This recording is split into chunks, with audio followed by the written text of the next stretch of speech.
리코. 네, 또 하겠습니다. 사랑하신 하나님 아버지, 우리 수요일 저녁에 우리를 인도해 주시고, 특별히 베드로전서를 통해서 우리 교회 가운데 하신 하나님의 말씀을 들을 수 있도록 인도해 주셔서 감사합니다. 베드로전서 특별히 2장 살펴보는데, 이 2장을 통해서 이 교회를 어떻게 부르고 계시는지, 또한 이 교회의 사명은 무엇인지 우리가 잘 듣고 순종할 수 있도록 인도하여 주십시오. 주님, 머리에서만 쌓고 끝나는 것이 아니라 우리의 삶으로 이 말씀을 온전히 살아내고 이 산소망을 붙잡는 우리들이 되게 하여 주시옵소서. 마치는 시간까지 인도하여 주실 줄로 믿습니다. 감사드립니다. 예수님의 이름으로 기도합니다. 아멘. 네. 자, 벌써 세 번째 시간이네요. 이제 반이 이제 끝나는데, 오늘도 이 지난 시간에 우리가 살펴봤던 내용들을 좀 복습을 하고, 그다음에 시작을 하도록 하겠습니다. 이렇게 복습을 하는 이유는 이 베드로전서가 1장부터 이제 5장까지 쭉 이제 같은 맥락으로 이렇게 이어져 있다라는 거예요. 네, 잠시만요. 고정을 할게요, 제가. 네. 자, 크게 보이시죠? 네, 제 얼굴. 네. 예, 이어서 이야기하면은 이게 같은 맥락으로 쭉 이어져 있기 때문에 이제 복습을 하면서 네, 이전 내용이 오늘 우리가 배운 내용이 어떻게 연관이 있나, 어떤 맥락 가운데 있나 이걸 보면서 좀 이 장 읽어봤으면 좋겠습니다. 그래서 이 첫 번째로 베드로전서에서 말하는 이 교회의 정체성이 뭐였죠? 교회의 정체성에 대해서 1장에서 우리가 다뤘는데 첫 번째로는 이 세상에 흩어진 나그네다라고 말씀드렸습니다. 이 나그네라는 게 굉장히 중요합니다. 계속해서 이어지는 이 개념이 교회는 나그네다. 이게 베드로의 머릿속에 완전히 박혀 있어요. 그래서 이 나그네다, 교회는 나그네다라는 걸 기억하시고 그렇다면은 정처 없는 나그네인가? 네, 그렇지 않다라고 했죠. 네, 그렇지 않다라는 것을 누가 보증한다고 했습니까? 네, 바로 하나님께서 이 삼위 하나님께서 이 교회가 정처 없는 나그네가 아니라는 것을 보증하고 더 나아가서 교회의 정체성을 말해주고 있다. 네, 교회의 정체성이 이 삼위 하나님에게로부터 나온다라고 이야기를 했습니다. 그래서 몇 개의 정체성이었죠? 교회의 삼중 정체성이라고 제가 말씀드렸죠. 뭐였죠? 네, 첫째로 하나님께 택함 받은 교회다. 첫 번째로. 그리고 두 번째는 이 세상을 여행하지만 이 세상과는 구별하는 이제 거룩한 나그네와 같은 교회다. 그리고 세 번째는 이제 이러한 정체성을 가지고 각자의 자리에서 세상 곳곳에 흩어진 나그네 교회다라고 말씀드렸습니다. 이 세 개의 정체성이 이제 삼위 하나님으로부터 나온다라고 말씀을 드렸죠. 자, 그래서 지난 시간 이야기는 이렇게 택함 받은 교회는 지금 뭘 해야 할 때인가에 대해서 이야기를 했죠. 뭘 해야 될 때입니까? 네, 그냥 구원받고 택함 받았으니까 이제 막 잔치 벌이고 이 땅에서 그냥 계속 잔치하면서 놀자 이런 거였나요? 네, 그게 아니다라고 했죠. 네, 머물러 있어서는 안 된다. 허리띠를 동이고 지금은 출발해야 될 때이다. 네, 지금 하나님의 말씀 이 정체성을 계속해서 기억하고 산소망을 붙잡고 마치 출애굽 직후에 허리띠를 동이고 급히 길을 떠나는 것처럼 출발해야 될 때다. 교회는 지금 그런 시기다라고 베드로가 이야기를 했습니다. 그리고 이 여정을 이제 종합하자면은 한마디로 뭐라고 했죠? 이 지금 허리띠를 동이고 떠나는 이 여행을 한마디로 제가 이렇게 제목을 지었는데 네, 거룩한 여정이다라고 했습니다. 네, 거룩한 여정. 왜냐하면은 우리를 부르신 이 하나님께서 이 여정 가운데 동행하시고 또 예수 그리스도를 목적을 주신 그 하나님께서 거룩하신 분이시기 때문에 이 여정은 거룩한 여정이다라고 제가 말씀드렸습니다. 자, 여기까지 기억하시죠? 어려운 거 없죠? 네. 교회의 삼중 정체성과 또한 우리가 가야 할 길, 지금 출발해야 될 때이다 라는 것, 그리고 우리 여정은 거룩한 여정이다. 자, 그리고 1장 말미에 이 여정 중에서 우리가 끝까지 붙들어야 될 두 가지에 대해서 살펴봤죠. 첫 번째는 뭡니까? 첫 번째는 영원하신 말씀, 네, 우리를 거듭나게 하고 우리를 구원한 그 영원하신 말씀 우리가 끝까지 붙잡아야 된다. 그리고 더불어서 두 번째는 뭐였습니까? 네, 이 영원한 말씀을 함께 받은 이 형제를 뜨겁게 사랑하는 것을 끝까지 붙잡고 가야 된다. 네, 그 형제를 끝까지 사랑하고 뜨겁게 사랑함으로써 품는 거를 계속해서 이 여정 가운데 우리가 지속적으로 있게 해야 된다라고 제가 말씀드렸습니다. 네, 그래서 이 거짓 없이 형제를 사랑하는 것 또한 영원하신 말씀과 함께 영원히 가야 될, 영원히 해야 될 우리의 일이다. 라는 거죠. 네. 그렇게 해서 1장이 마무리가 지어졌습니다. 네, 그렇게 마무리가 지어졌고, 그리고 나서 이제 드디어 2장이죠. 2장에는 우리가 익숙한 말씀들 많이 나오죠. 뭐, 베드로전서 2장 9절 말씀도 그렇고, 9장 10절, 9절 10절 말씀도 그렇고, 익숙한 주제들이 많이 나오는데, 이 2장 본문은 그렇다면 이렇게 지나가는 세상 속에서 거룩한 교회라고 이야기하는데, 거룩한 여정이라고 하는데, 도대체 교회가 어떠한 존재인가? 네, 이 세상에서 교회가 어떤 존재인가에 대한 그런 답, 그리고 또한 두 번째로는 교회의 사명은 무엇인가에 대해서 2장에서는 구체적으로 이야기를 하고 있습니다. 그래서 오늘 2장을 읽을 때에 이 두 가지 질문을 기억하면서 좀 이 주제들을, 이 본문을 좀 봤으면 좋겠거든요. 첫 번째는 과연 교회란 이 세상에서 어떠한 존재인가? 이게 첫 번째 질문이에요. 그리고 두 번째는 교회란 어떤 사명을 가지고 있는가? 사명이 있다라는 거죠. 네, 이 두 가지, 교회란 이 세상에서 어떤 존재인가? 또한 두 번째로 교회란 어떤 사명을 가지고 있는가? 이 두 가지 질문을 기억하면서 오늘 본문을 좀 봤으면 좋겠습니다. 그래서 우리 먼저 1절 말씀을 우리 같이 좀 읽어보도록 할까요? 2장 1절 말씀 우리 같이 읽겠습니다. 네, 시작. 그러므로 모든 악독과 모든 기만과 외식과 시기와 모든 비방하는 말을 버리고. 아멘. 네. 그 2장 1절만 읽었지만 실은 1, 2절을 같이 이게 보는 거거든요. 근데 이 2장의 첫 두 구절, 2장 1, 2절은 실은 1장 22절부터 25절까지 말했던 것에 실제적인 적용점이라고 보시면 됩니다. 뭐라고요? 네, 적용점. 네. 안문맥의 내용을 그대로 받는 거죠. 왜냐하면 1절에 시작했던 첫 단어가 뭐죠?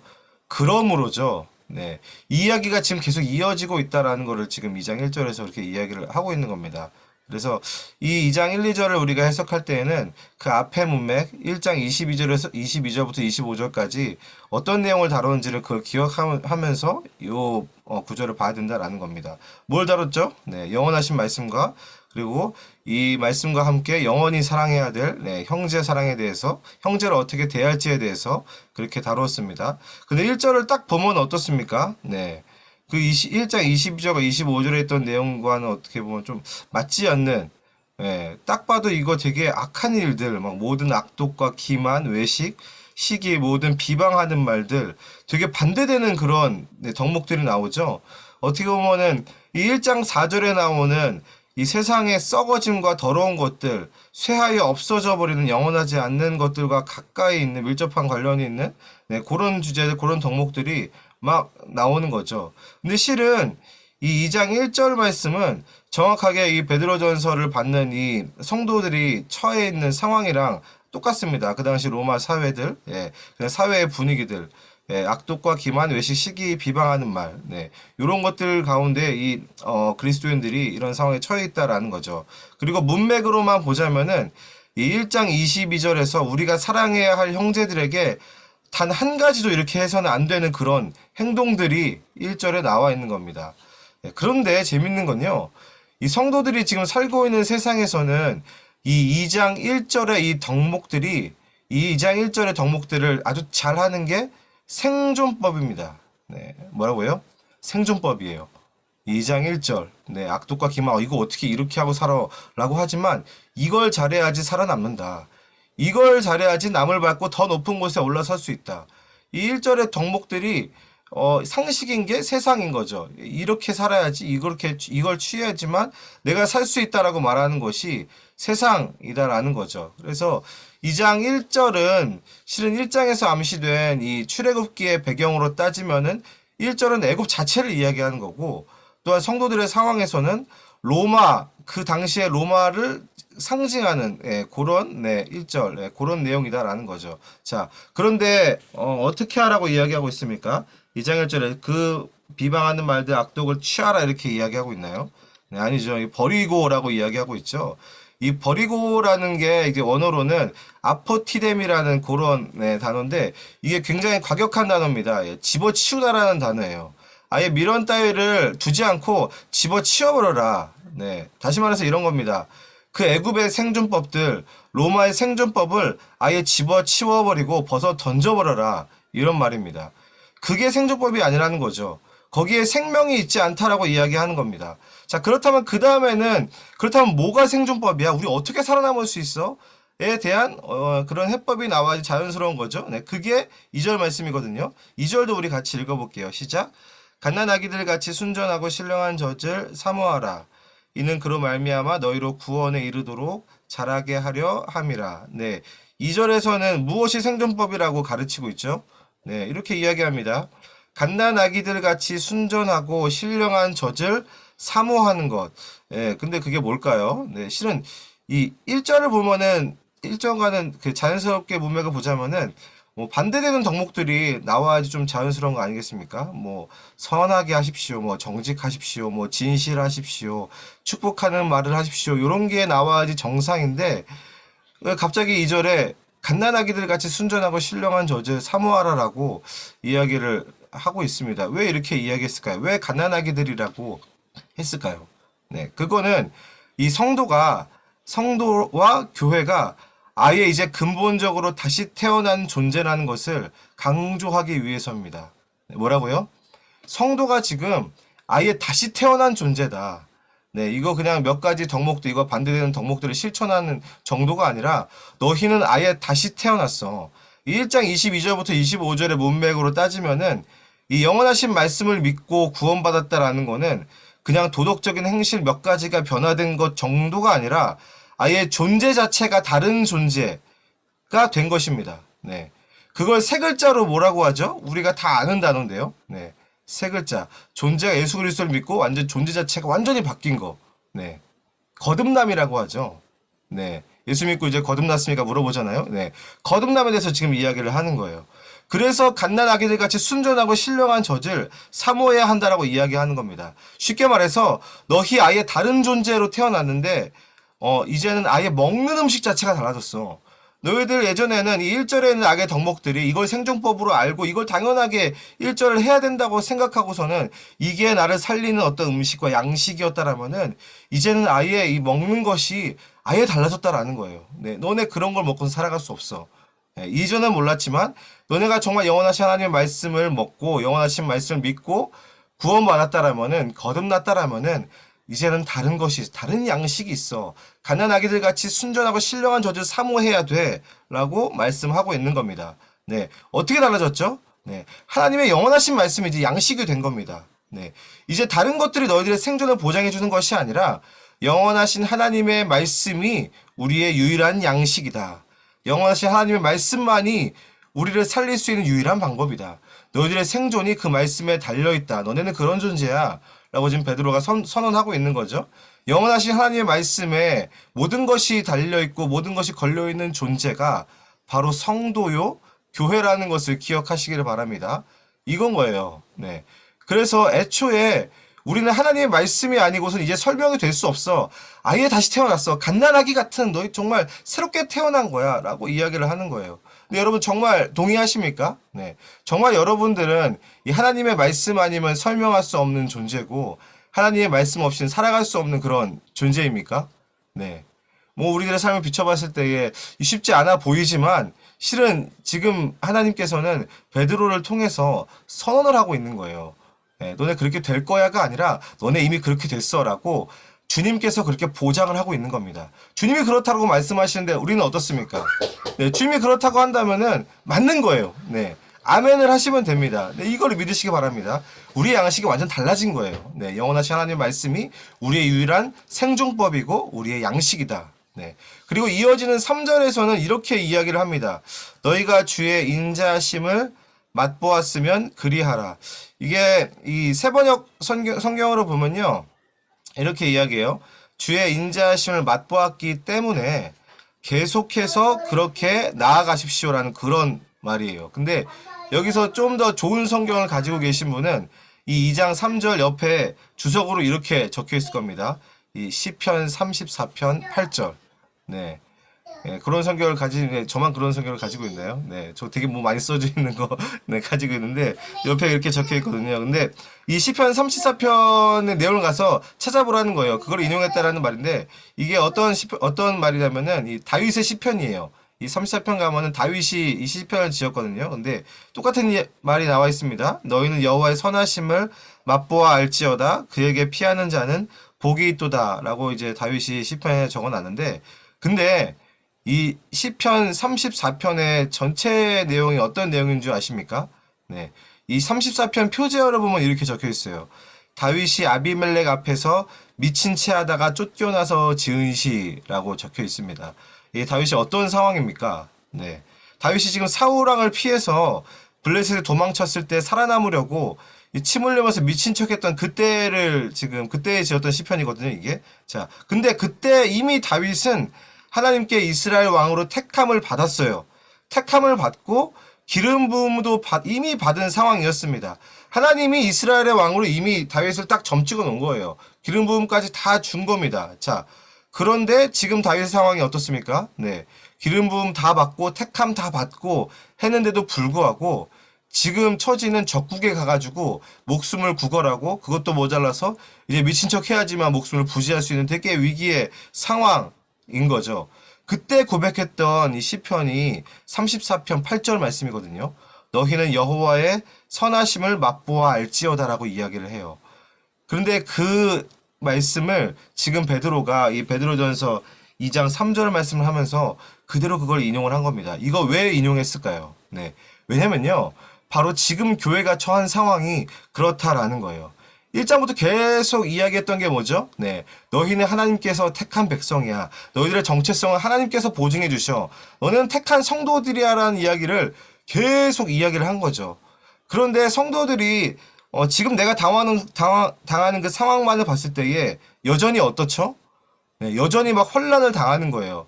어떻게 보면 2장 1절에 그 악독과 기만과 외식, 뭐 시기, 비방하는 거를 한 몸에 지금 다 받아내고 있는 그런 상황에 처해 있다라는 거예요. 마치 이미 기름 부음을 받은 다윗 왕처럼 그런 거죠. 이미 기름 부음을 받았지만 완전히 지금 내몰리고 막 적국까지 가가지고 되게 위기의 상황에 처해 있는 게 마치 지금 교회의 상황과도 같다라는 거죠. 자, 그런데 기억해야 될 게 뭐냐면요. 이 다윗 왕의 결말이 어떻게 됐죠? 네, 결국 이스라엘의 왕이 되었습니다. 네. 그런데 지금 성도들, 지금 교회도 마찬가지다라고 베드로가 이야기하는 거예요. 네. 그래서 지금 3절에서는 그거를 상기시켜주면서 교회를 격려해주고 있다라는 겁니다. 제가 아까 이 2장 말씀을 보면서 기억해야 될 첫 번째 질문이 뭐라고 했죠? 네. 과연 교회는 이 세상에서 어떠한 존재인가? 네, 어떤 존재인 것 같습니까? 네, 이미 기름 부음을 받았지만, 이미 택함을 받았지만, 아직 다윗과 같은 상황. 하지만 영원하신 하나님의 말씀을 유일한 양식으로 삼고 하나님의 인자하심이 그래도 내 삶 가운데 계속해서 함께하고 있다라는 거를 매 순간 구하고 매 순간 맛보면서 이 여정을 가는 네, 그렇게 구원에까지 자라가는 존재가 바로 교회다. 라고 지금 정의를 하고 있는 겁니다. 그래서 이렇게 다윗을 이야기를 하면서 격려를 하고 그 다음에는 뭐가 나올까요? 그 다음엔 누가 나올까요? 네. 바로 교회의 최종 목적지인 예수님에 대해서 바로 이야기를 또 하는 거예요. 네. 실은 뭐 아무리 다윗 이야기를 해도 막 격려를 해도 이 1절이 핍박이 주는 그 압박을 막 이겨내기는 실은 쉽지가 않죠. 우리 힘으로 아무리 해도 극복이 되지 않는 그런 핍박들인 거죠. 근데 그래서 4절 말씀을 주는 거거든요. 네, 여러분들 4절 말씀을 한번 그냥 눈으로 한번 보시겠어요? 네, 예수님에 대한 말씀인데 4절, 5절이 이제 예수님에 대한 말씀인데 4절만 보면은 4절을 한번 요약하면 어떻게 요약을 할 수가 있을까요? 네, 4절 뭐 이렇게 쭉 뭐 길게 나오는데 간단합니다. 네, 4절을 요약하면은 예수께 나아가. 네, 이거예요. 네, 그렇죠? 네, 4절을 보면은 사람에게는 해서 쭉 보면은 요거 예수님에 대한 설명이죠. 그래서 이걸 요약하면은 예수께 나아가라. 네. 간단하죠? 네, 이게 해답인 겁니다. 네, 이렇게 핍박받는 상황 중에서도 네, 하나님의 인자하심이 도대체 어디 있습니까? 찾는 상황 중에서도 네, 무엇을 해야 됩니까? 예수님께 나아가라. 이 너무 간단한 거예요. 너무 간단하죠? 그러면서 너무 위로가 되는 거예요. 네. 왜냐면요. 예수님도 똑같은 그 일을 당하셨기 때문입니다. 네. 이 교회의 해답이신 예수님에 대해서 그래서 이 4절을 보면 베드로가 딱 두 가지로 정의를 하거든요. 첫째는 뭐냐면은 사람에게는 버림바가 되었다. 그리고 둘째는 하나님께는 택하심을 입은 보배로운 산돌이시다. 네. 어떻습니까? 예, 아까 3절에서 이야기했던 그 다윗의 처지랑 너무 똑같은 거예요. 그리고 이 말씀을 듣고 있는 지금 핍박을 받고 있는 이 교회의 상황과 너무 똑같은 일을 이미 예수님께서 당하셨다라고 이야기를 하는 겁니다. 사람에게는 버림바 되었으나 하나님께는 택한 자가 예수 그리스도다. 너네들의 목적지가 이미 목적지인 예수님이 이미 이런 삶을 살았는데 혹시 너희들의 삶에도 이것과 동일한 삶이 보이니? 그럼 너네 맞게 가고 있는 거야. 너네 진짜 진리를 따라서 가고 있는 거 맞아 하면서 베드로가 격려하고 있는 겁니다. 네. 하지만 이 예수님이 하나님께 택하심을 입은 보배로운 산돌이다라는 그 의미는 그냥 그렇게 격려로 끝나는 것이 아니라 5절에서 더욱더 그 의미가 발전을 하거든요. 우리 5절 말씀 우리 같이 함께 우리 읽도록 하겠습니다. 5절 읽을게요. 시작. 예수 그리스도로 말미암아 하나님이 기쁘게 받으실 신령한 제사를 드릴 거룩한 제사장이 될지니라. 네, 그 5절을 보면 이런 표현들이 나오죠. 뭐 너희도 산돌같이 신령한 집으로 세워진다. 뭐 하나님이 기쁘게 받으실 신령한 제사를 드릴 거룩한 제사장이 되어라. 뭐 이런 이야기들을 합니다. 근데 바로 이 5절 말씀에 제가 아까 초반에 이야기했던 그 두 가지 질문에 대한 답이 다 나와 있습니다. 네, 교회란 이 세상에서 어떤 존재인가?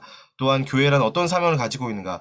요 두 가지를 다 요약하고 있는 게 5절 말씀이거든요. 네. 자, 4, 5절 말씀을 보면서 어떻게 대답할 수 있을까요? 교회라는 세상에서 어떤 존재입니까? 네. 예수님처럼 사람에게는 버림받아야 될 정도로 핍박을 받은 그런 존재죠. 하지만, 네, 그런 교회가 하나님 앞에서는 어떤 존재죠? 네, 산돌같이 신령한 집으로 세워지는 존재죠. 신령한 집이 뭔지 아십니까, 여러분들? 네. 한마디로 이야기하면은 하나님의 성전입니다. 성전. 네, 성전이 어떤 곳이죠? 네. 하나님께서 임재하는 곳입니다. 네. 하늘의 하나님께서 이 땅 가운데 임재하시는 곳. 그곳이 바로 교회다. 교회가 어떤 존재입니까? 바로 하나님의 임재가 있는 곳. 임재가 있는 공동체가 바로 교회다라고 지금 규정을 짓고 있는 거예요. 자, 그리고 두 번째 교회의 사명은 뭐죠? 네.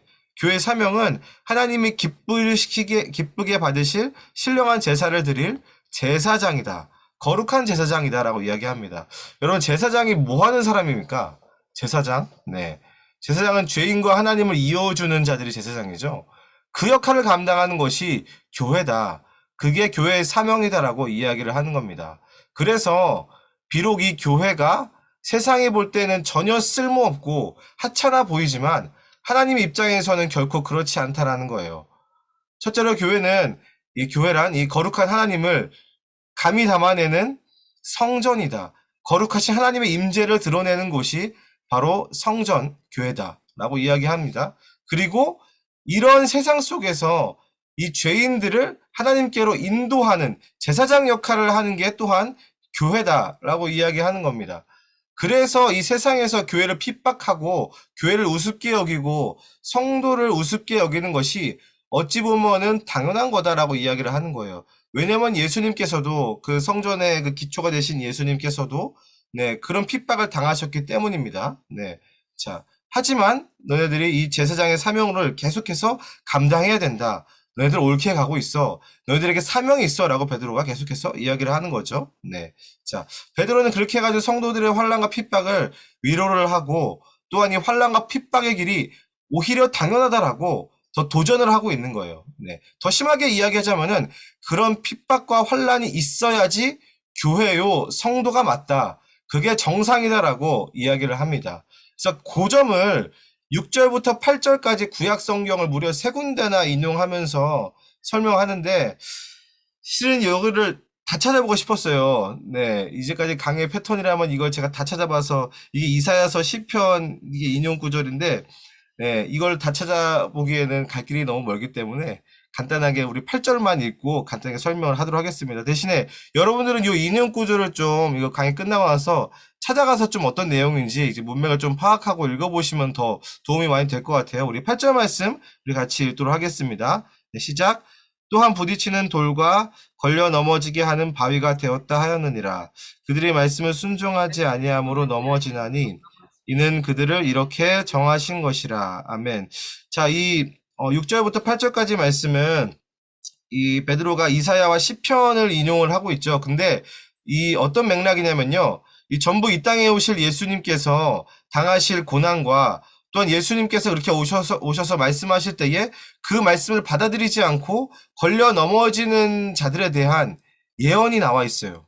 찾아보시면 좋을 것 같아요. 이사야서 28장 말씀, 시편 118편 말씀, 이사야서 8장 말씀 보면은 다 그런 어떤 일들이 일어날 것이다라는 예언, 네, 그 예언이 나와 있는데 실제로 이 예언이 예수님께서 오셨을 때 성취가 되었죠. 네, 실제로 예수님께서 오셨을 때에 예수님의 말씀을 받아들이지 않고 걸려 넘어졌던 사람들이 있었죠. 네, 두 부류의 사람입니다. 첫 번째 누구죠? 네, 그 당시 종교 지도자들이었죠. 네, 종교 지도자들이나 바리새인들, 서기관들, 하나님을 섬긴다는 자들이 예수님의 말씀을 정작 듣고서는 그거 받아들이지 않았어요. 오히려 걸러 넘어졌습니다. 네. 자, 그리고 자, 얘들은 뭐 당연한 건데 두 번째 부류는 누구죠? 네. 두 번째 부류. 예수님의 말씀을 듣고서는 걸려 넘어진 사람들. 네. 두 번째 부류는요. 제자들입니다. 제자들. 네. 실은 뭐 제자들이 예수님의 말씀 그대로 다 받아들였나요? 아니죠. 네. 실은 종교 지도자들이 좀 더 심하게 보였을 뿐이지, 마지막에 가서는 이 종교 지도자들이건, 이 뭐 예수님의 제자들이건, 지금 이거 쓰고 있는 베드로건, 전부 다 그냥 하나님의 영광은 명분일 뿐이고, 자기 욕심 채우려고 하나님 쫓아가다가, 그거 다 넘어진 사람들이거든요. 네. 네, 그 얘기를 지금 하고 있는 겁니다. 그래서 이 8절 말씀을 봤을 때에 이 8절을 보면은 이거 구원받은 사람이랑 안 받은 사람이랑 이거 딱딱딱 다 구원돼 있어가지고 완전 다 정해져 있구나 라고 볼 수가 있지만 그 의미가 아니에요. 네, 무슨 의미냐면요. 이런 거예요. 하나님의 말씀을 받는 모든 사람들은 그냥 그렇게 그 말씀에 걸려서 다 넘어질 수밖에 없다. 다 그렇게 말씀에 부딪혀서 넘어지고 깨질 수밖에 없다라는 그 이야기를 지금 하고 있는 거예요. 네. 그 이야기를 하고 있는 겁니다. 네. 이게 뭐 택한 사람 여기 딱 이렇게 있고 뭐 이 말씀 받아들이는 사람 안 받은 자 물론 그런 것도 있겠지만 지금 이 베드로전서의 의미는 말씀 앞에 다 부딪힌다라는 이야기입니다. 네. 그런데 그렇게 부딪히고 넘어지고 가만히 있으라는 이야기를 하는 건가요? 네. 아니죠. 네. 그럼 어떻게 됩니까? 아까 우리 4절에서 이야기했죠. 네. 예수님께 나아와라. 네. 이겁니다. 여기서 극명하게 갈라지는 거예요. 이 말씀에 부딪혀서 깨지는 건 실은 다 깨진 거예요. 실은 이런 환란을 당하면서 이거 진짜 이거 진짜야? 하나님 말씀 따르는 거 진짜야? 이거 아닌 거 아니야? 그래서 버리고 막 도망가는 애들, 네, 따라가지 않는 애들, 말씀에 걸려 넘어지는 자들인 겁니다. 네. 자, 그런데 하나는 그럼에도 불구하고 예수님께 나아가는 자들. 실은 베드로가 전형적인 그런 제자였죠. 분명 예수 그리스도를 부인하고 예수님을 부인하고 떠났습니다. 하지만 다시 돌아와서 예수님께 나아갔죠. 그래서 회개하고 다시 돌아온 겁니다. 네, 다시 돌아와서 베드로가 어떤 일을 했죠? 네, 형제를 굳세게 하는 일을 하는 거예요, 지금. 교회를 세우는 일을 지금 하고 있는 겁니다. 이 예수님께서 말씀하신 대로죠. 예수님께서 이제 베드로에게 이렇게 말씀하셨죠. 네, 사단이 너를 밀가 부르듯 하지만 넌 돌이킨 다음에 와서 형제를 굳세게 할 것이다. 그 예언의 말씀이 지금 베드로의 인생을 통해서 성취가 된 겁니다. 네. 자, 그리고 나서 이어지는 이 9절과 10절에서는 이제까지 계속 이야기했던 이 교회의 존재와 사명을 정리해서 이야기를 하고 있는 거예요. 네. 되게 유명한 구절이죠. 네. 2장 9절과 10절까지 어떻게든 왔습니다. 네. 우리 9절과 10절을 같이 읽도록 하겠습니다. 시작. 네. 그러나 너희는 택하신 족속이요. 왕 같은 제사장들이요. 거룩한 나라요. 그의 소유가 된 백성이니 이는 너희를 어두운 데서 불러내어 그의 기이한 빛에 들어가게 하시니에 아름다운 덕을 선포하게 하려 하심이라. 너희가 전에는 백성이 아니더니 이제는 하나님의 백성이요 전에는 긍휼을 얻지 못하였더니 이제는 긍휼을 얻은 자니라. 아멘. 네. 자, 이 9절과 10절 말씀 보면은 굉장히 주옥 같은 표현들, 익숙한 표현들, 그냥 보기만 해도 마음이 따뜻해지고 뭔가 요새 아이들 말로 가슴이 웅장해지는 네, 그런 표현들이 굉장히 많이 있죠. 막 택한 족속, 뭐 왕 같은 제사장. 그런데 이 왕 같은 제사장이라기보다는 원문으로 보면은 이런 거예요. 왕을 위한, 네, 하나님을 위한 제사장이다. 이런 표현이 더 맞는 표현이에요. 네, 그리고 뭐 거룩한 나라, 그의 소유된 백성이 바로 우리라고 이야기합니다. 네, 이게 굉장히 우리가 막 암송도 하고 네, 되게 좋아하는 말씀인데 그런데요. 이 9절과 10절 말씀에서 우리가 기억해야 할 게 있거든요. 네, 잊지 말아야 될 것이 있습니다. 그게 뭐냐면은 이 9절과 10절 말씀에서 우리를 이렇게 부르신 주체가 누구입니까? 네. 우리가 알아서 막 말씀 듣고 와가지고 이렇게 이런 자가 됐나요? 네, 이런 존재가 됐습니까? 네. 아니죠. 네. 우리를 택한 사람, 제사장으로 또한 거룩한 나라로 백성으로 불러주신 분이 바로 하나님이다. 이걸 잊지 말아야 됩니다. 이 9절과 10절의 주체는 우리가 아닌 거예요. 바로 우리를 그렇게 부르신 하나님에게 9절과 10절은 초점이 있습니다. 그래서 10절에서도 이렇게 이야기를 해요. 너희가 전에는 백성이 아니었다. 하지만 이제 하나님의 백성이 되었고 전에는 이제 긍휼을 얻지 못했지만 이제는 긍휼을 얻은 자가 되었다라고 그렇게 이야기를 하는 거예요. 결코 뭐 우리가 너네가 잘난 놈이다, 뭐 난 놈이다 이런 이야기가 결코 아니라 그렇게 부르신 하나님에게 초점이 있다라고 이야기를 하는 겁니다. 자, 그렇다면 여러분들 9절과 10절이 우리가 주체와 우리가 중심이 아니라 하나님이 주체라면은 이렇게 부르신 하나님의 목적이 있겠죠. 네. 우리를 이렇게 만들어 주시고 택하여 주시고 우리를 이렇게 부르신 하나님의 목적이 있다는 거예요. 베드로는 지금 그 이야기 하고 싶은 거거든요. 물론 우리가 뭐 택한 족속이요 왕 같은 제사장 이제까지 그런 얘기 계속 해왔죠. 근데 거기에 방점이 아니라 그렇다면 그렇게 왜 부르셨느냐? 그거 왜 그렇게 부르셨느냐? 그 부르신 목적에 초점이 있습니다. 바로 이겁니다. 그의 기이한 빛에 들어가게 하신 이의 아름다운 덕을 선포하게 하려 하심이라. 자, 무엇을 선포한다라고 이야기하고 있죠? 네. 그의 기이한 빛에 들어가게 하시니 하나님의 아름다운 덕을 선포하게 하는 것에 목적이 있다. 네. 이게 바로 우리가 부른, 네, 우리를 이렇게 부르신 하나님의 목적이다라는 겁니다. 이 9절과 10절 읽었을 때 그동안 여러분들 어디에 초점을 두고 읽으셨습니까?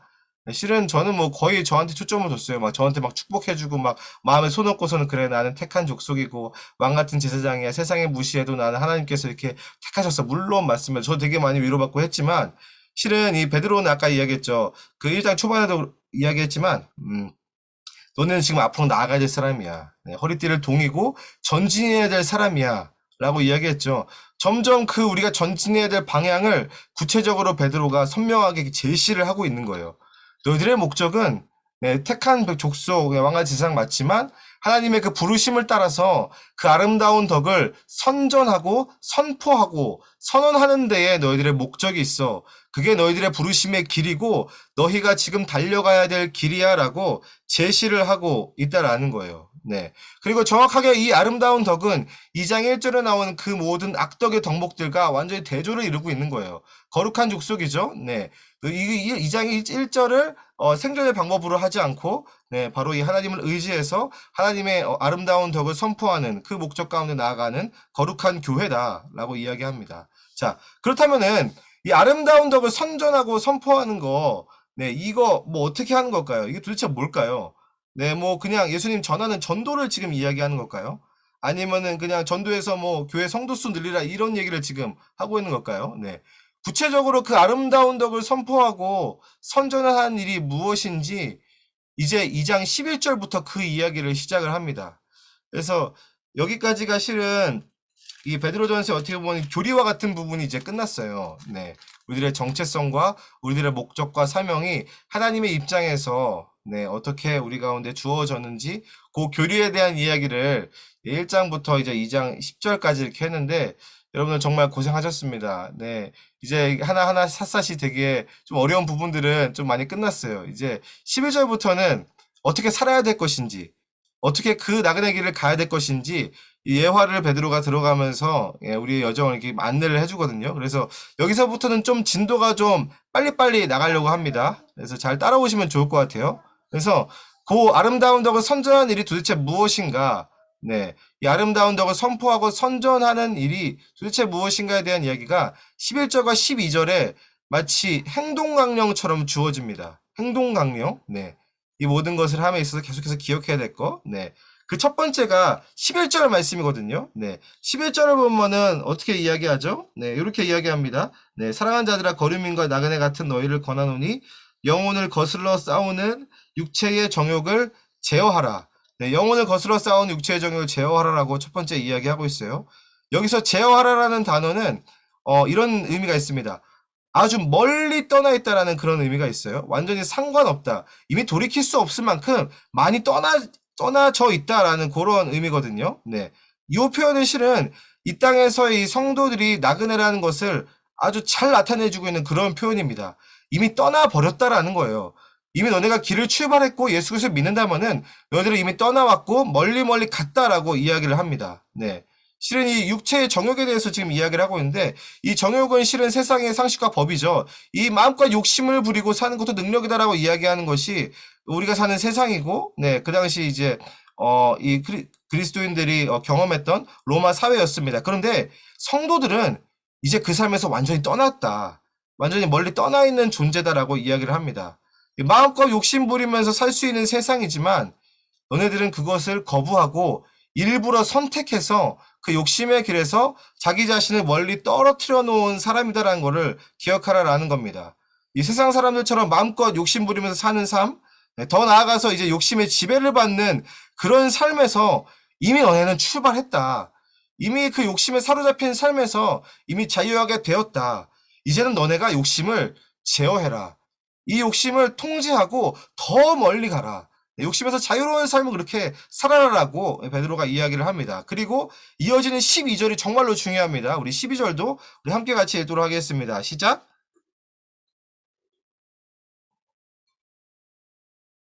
너희 선한 일을 보고 오시는 날에 하나님께 영광을 돌리게 하려 함이라.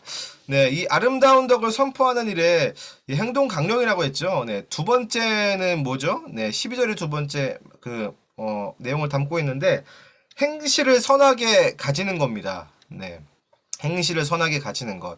다시 말해서 선한 행실이에요. 이게 가장 중요해요. 뭐 누구는 이 말씀을 보면서 뭐 믿음으로만 구원받는 거 아니냐. 네, 뭐 야고보서에서 했던 이야기처럼 뭐 행위는 실은 뭐 그냥 따라오는 거 아니냐. 저절로 주어지는 거 아니냐라고 하지만 베드로가 보는 이 행실, 베드로가 보는 이 선한 행실은 관점이 약간 다릅니다. 네. 이 선한 행실, 네. 이유 더 구체적으로 이야기를 하겠지만 이 선한 행실은요. 이 믿지 않는 세상 사람들에게 있어서 통역을 해주는 것과 같습니다. 뭐라고요? 통역이요, 통역. 네. 바로 그 1장부터 2장 10절까지의 그 내용들, 그 정체성들을 예수 그리스도만 믿으면은 너희도 이 모임 가운데 들 수 있어. 라는 거를 선한 행실로 말해주는 거예요. 그렇게 해야 이해를 하거든요. 실은 제가 막 지금 이야기했던 이 교리의 내용들, 안 믿는 사람들에게 이렇게 이야기하면은, 저 뭐 이상한 소리 하고 있어. 이렇게 듣잖아요. 네, 못 알아듣는다라는 거예요. 그런데, 알아듣는 경우가 있다. 알아듣는 언어가 있다. 그런 완전히 생짜로 모르는 사람들도 알아듣는 언어가 있는데, 그게 뭐냐면은, 그리스도인의 선한 행실이다. 바로 이 부분이에요. 네. 마치 나라가 말이 달라가지고 관계를 못하는 것처럼 있지만 너네들이 선한 행실을 가진다라면은 선한 행실을 행한다라면은 그들 가운데 하나님께서 우리 가운데 주신 그 아름다운 덕을 선전하고 그들도 그 아름다운 덕이 뭔지 알아듣고 하나님께 돌아올 수 있어.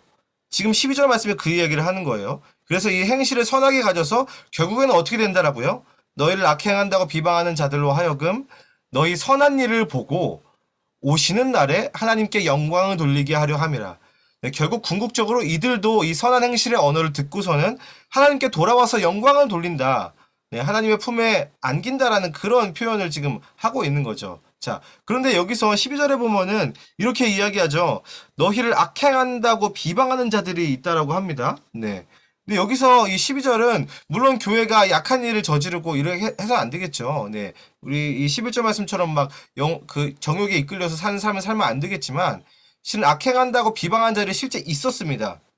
어떤 비방이었냐면은 그 당시에 이 그리스도인들에게 퍼진 이 안 좋은 소문들 있잖아요. 제가 첫 시간에도 이야기했지만 그 상황에 대해서 이야기하면서 이 네로 황제가 이 로마의 이 화제가 누가 이렇게 화제를 방화를 했다고 했죠? 네. 그리스도인들이 했다. 네. 그리스도인들이 불질렀다라고 그렇게 이야기했습니다. 그래서 그렇게 해서 받은 누명들 그리고 서로 형제자매라고 부르기 때문에 저 족속들은 쟤네들은 근친상간을 하는 그런 존재다. 그런 악하고 더러운 존재야. 그리고 막 성찬식을 오해해가지고 쟤네들은 식인 풍습이 있는 그런 종교야라고 하면서 진짜 악한 자들이야 라고 비방했던 자들이 실제로 있었습니다. 네. 다시 말해서 오해를 받는 거죠. 어떻게 보면 2장 1절의 그 어떤 악독들을 다 그런 오해를 받으면서 당한다라는 거예요. 특별히 억울한 누명을 쓰면서 그런 일들을 당한다라는 겁니다. 근데 그때 어떻게 대처를 해야 된다라고 이야기하는 겁니까? 네. 막 같이 맞서 싸워서 아니야 하고서 막 같이 싸우라는 이런 이야기인가요? 아니죠. 그럼에도 너네들은 그들을 선한 행실로 대하기를 선택해야 된다. 어떻게 한다고요? 선택하는 거예요. 그들에게 착하게 착한 행실, 선한 행실로 그들을 대하기를 선택해야 된다. 그럴 때에 결국 누가 영광을 받죠? 네, 하나님께서 영광을 받게 될 것이다. 그리고 그들도 하나님께 돌아온 역사가 바로 그 시점에 일어나게 된다라고 베드로가 이야기를 하는 겁니다. 그래서 여기까지 정리를 하자면은 이 아름다운 덕을 선전하는 일의 열쇠가 뭐냐면은 바로 선한 행실을 행하는 거예요. 실제로. 네. 실제로 이들이 알아들을 수 있을 법한, 네. 그런 선한 행실을 행함으로 하나님의 아름다운 덕이 무엇인지, 하나님의 부르심이 무엇인지를 그렇게 전해야 된다라고 이야기를 하고 있는 겁니다.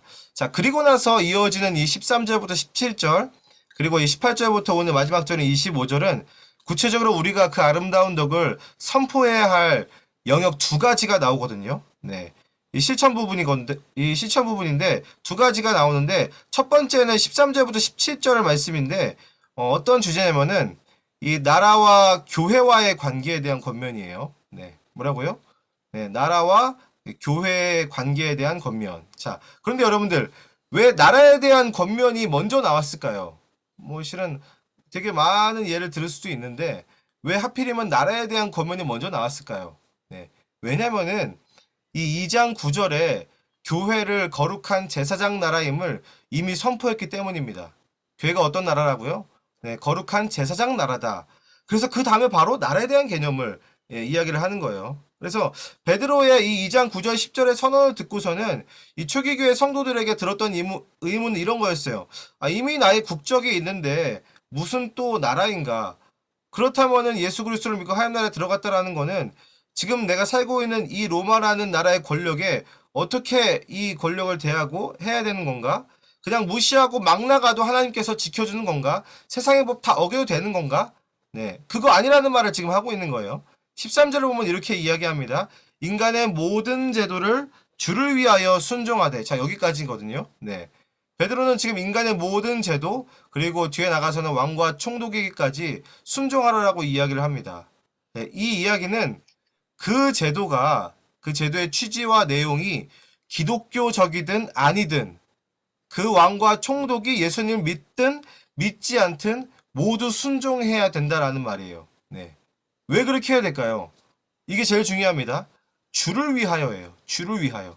네, 여기에 방점이 있습니다. 아까 2장 9절 10절도 방점이 하나님에게 있다라고 했죠. 그런데 이 선한 행실을 하는 이유도 네, 이게 이 순종하는 일이 왕을 위해서도 아니고 뭐 인간을 위해서도 그리고 뭐 좋은 사회를 만들기 위해서도 아니라 바로 하나님을 위하는 일임을 지금 이야기를 하고 있는 겁니다. 왜 그렇다면 하나님을 위하는 일일까요? 이 일이. 네. 바로 이 선한 행실을 보고 믿지 않는 세상이 하나님께 돌아오는 일이기 때문에 그렇게 지금 베드로가 권면을 하고 있는 겁니다. 그리고 더 나아가서 16절에서는 이렇게 이야기를 하죠. 우리 16절도 우리 같이 읽도록 하겠습니다. 시작. 너희는 자유가 있으나 그 자유로 악을 가리는 데 쓰지 말고 오직 하나님의 종과 같이 하라. 자, 자유가 있지만 어떻게 하라고 이야기하죠? 네. 오직 하나님의 종과 같이 하라. 네. 이게 핵심입니다. 네. 우리는 예수를 믿고서는 이제 이 죄와 욕심에서 완전히 해방을 얻게 된 거죠. 완전히 자유하게 된 겁니다. 자, 그런데 동시에 우리는 뭐가 됐냐면은 하나님의 종이 된 겁니다. 네. 종이 됐다라는 건 주인이 이제 완전히 바뀐 거를 이야기하는 거죠. 욕심의 종에서, 죄의 종에서 하나님의 종이 된 상태. 그게 바로 우리 상태이기 때문에 하나님을 대하는 것처럼 그렇게 해라. 오직 하나님의 종과 같이 모든 것들을 다 행해라라고 이야기합니다. 자, 그리고 난 다음에 곧장 어떤 것만이 나오는 줄 아세요? 네, 18절부터 25절까지는 이제 진짜 종에게 하는 권면이 나오는 거예요. 네, 진짜 종은 어떻게 살아야 되는지, 진짜 그 당시에 노예들, 그 당시에 종은 어떻게, 예수님을 믿는 종은 어떻게 살아야 되는지에서 권면이 나오는데, 18절 우리 한 절만 보면은, 이렇게 이야기하고 있죠. 사원들아 범사에 두려워함으로 주인들에게 순종하되. 네, 여기서, 보이는 이 동사가 두려워함으로예요. 두려워함으로. 네. 실은 이 두려워함으로라는 단어가 이전에도 나온 적이 있죠. 네.